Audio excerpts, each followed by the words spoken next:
Satish Dhawan space centre నుంచి SSLV D2 small satellite launcher నింగిలోకి మరికొద్ది గంటల్లో దూసుకువెళ్లనుంది. ఉదయం 9:18 లాంచర్ను ప్రయోగించేందుకు ఇప్పటికే ఏర్పాట్లన్నీ పూర్తి చేశారు. ఈ ప్రయోగాన్ని 13.2 నిమిషాల్లో పూర్తి చేయనున్నారు. రాకెట్కు చివరి విడత తనిఖీలు నిర్వహించి ప్రయోగానికి 7 గంటల ముందే కౌంట్ డౌన్ను ప్రారంభించనున్నారు.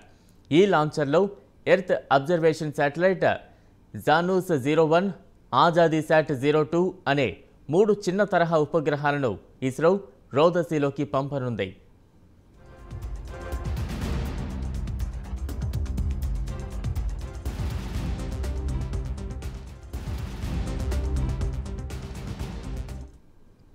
గత సంవత్సరం ఆగస్టు 7న ప్రయోగించిన ఎస్ఎస్ఎల్వి D1 మిషన్ రాకెట్ను రెండవ దశ వేరు చేసే సమయంలో సాంకేతిక కారణాలతో ప్రయోగం విఫలమైంది.